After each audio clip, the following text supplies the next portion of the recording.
How many players in NFL history can you actually say changed the way the NFL was played forever? Well, Peyton Manning unquestionably did. Man, I'm just telling you, there's nobody that prepared, that studied more than Peyton Manning. First to practice, last to leave, never takes days off. Man, there's no possible way this guy has a social life. He didn't have the best arm, he had below average athleticism, so how did he do it? He beat you with his mind. To play this way, he had to have a complete grasp on what every single player on the field was going to do. And that wasn't just his offensive players, but he had to know what the defense was going to do based on pre-snap reads and a relentless film study during the week leading up to the game. He would hurry up to the line of scrimmage so he could have as much time as possible to diagnose the defense and pick you apart. Peyton did something that I don't know that anyone else has ever done, and that is change the game himself. He said, "Coaches, goodbye.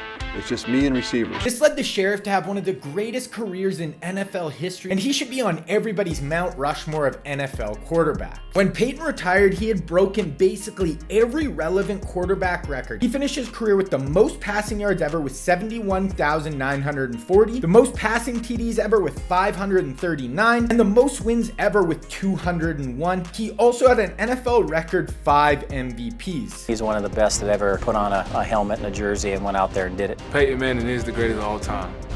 The numbers don't lie. Now, this scheme is inspired by how Peyton played. So even though it's not really the formations or play calls he used, I wanted to create a full-out passing attack that was all in your hands at the line of scrimmage, with all your play calls changing depending on what defense you see at the line of scrimmage and having different adjustments for each play depending on what you see. So if you want to be able to play like this, you have to be able to diagnose what the defense is in at the line of scrimmage. So for my next video on the channel, I'm doing a full breakdown on exactly how to read a defense at the line of scrimmage and then how to tell what they are running post-snap. It will include all the key differences in alignment of the defense to give you the best shot on how to pick them apart. Now, the main component of this scheme is going to be our empty sets. This is going to allow us to have great spacing, spreading the defense out, forcing them to show their hand, and allowing us to have a ton of unique route combos that will lead to explosive plays all over the field. But even though we're in empty, we're actually going to be running a unique personnel grouping. This is going to be 12 personnel. So it'll be 1 running back, 2 tight ends, and 2 wide receivers. This will allow us to audible down to big heavy sets that we can run the ball all over the D if they come out in a light dime set. We also have a ton of very explosive passing plays in these under center sets. So for this scheme, we are going to be running it out of the Pittsburgh Steelers Playbook. And then live on Scheme Kings right now is a video where I'm breaking down the first few passing plays in this scheme and all the audibles that you are going to need. And then also on the site are all my past schemes like my Steelers zone blitz defense and my Ravens pistol offense. So if you want to check any of that out, I will leave a link to Scheme Kings down in the description below. Now we are going to be looking at 4 main formations in this scheme, with the first 2 being our empty sets. They are going to be Empty Trey Stack and Empty Bunch. These sets are going to be the main formations in this offense and really where we are going to channel our inner man. The amount of unique route combos and play variations in these sets is going to make your passing game so tough to stop, and we are going to have so many different adjustments and different audibles depending what defense we read at the line of scrimmage. Then for our under center formations, we are going to be looking at Singleback wing stack and Singleback wing. Singleback wing stack is going to be our main audible down formation, and it is a very strong run game, but also has some super explosive pass games to really make the defense pay down the field. Then Singleback wing is our low red zone offense. That is going to be inside the 10-yard line, and it is going to include some super tough runs and some killer pass plays that are going to make you so tough to stop in tight. Okay, now we're going to look at the personnel we want to use for this scheme, and we're really going to key in on the 3 main stars of this offense. So if you can nail these 3 players, you're going to be in a great spot. First star is going to be our QB. This is going to be the main player we need to nail, and he is going to be the star of this show. He is going to play like Peyton Manning running for this scheme. He doesn't have to be the most athletic, but he needs to have a quick release and a strong arm to push the ball down the field. And then the abilities is where we really set him up. We are going to be using Hot Route Master to allow us to adjust any player's route with the better hot routes. And the second ability we are using on our QB is Pass Lead Elite. This allows us to have better zip on the ball and squeeze it into those tight windows. This is going to be super important for our empty sets. Then lastly, we have Identifier on our quarterback. This allows us to see the user before we snap the ball. This is huge for this scheme because we have so many quick reads that we throw depending on which side of the field the user is on. And for this scheme, we are using Joe Namath at the QB spot. And the second star of this offense is our wide receiver 1. This is going to be the Marvin Harrison for our offense. He doesn't have to be the biggest,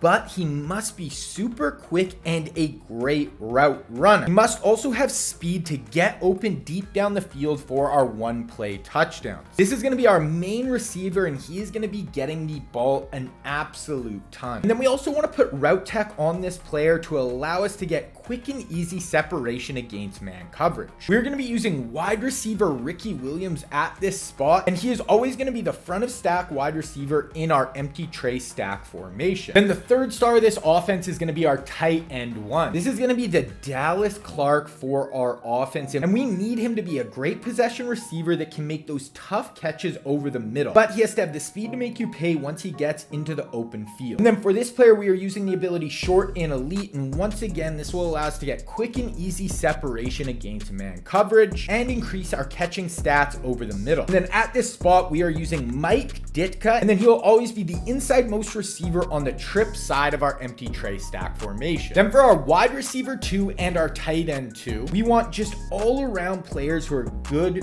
who are great route runners. But for tight end 2, get as much speed as possible because he is going to basically be another wide receiver out there for us, but he allows us to audible down to our heavy run sets. And I'm using Darren Waller and Cooper Kupp in these spots, and they will be always the 2 outside receivers in Trey stack. Then at our running back position, we want the best receiving back we can find. He has to have good speeds, hands, and route running, but we definitely want a running back on the field in this spot so we can always audible down to our single back looks. And we are using Marcus Allen in this spot, and he is always going to be the middle receiver on the Trey side of empty Trey stack. Then across our O-line, we really want to prioritize athleticism and pass block. They are going to be soloed up with no help a ton of the time, so these players will be absolutely key. Then at our left tackle and right tackle spot, we have edge protector on both of these players. Having an explosive offense that you know is going to rack up a ton of points is great, but none of that is going to matter if you can't get stops on defense. So if you want to learn the best lockdown pass coverage when you are going up against those high-powered offenses, you need to check out this video right here.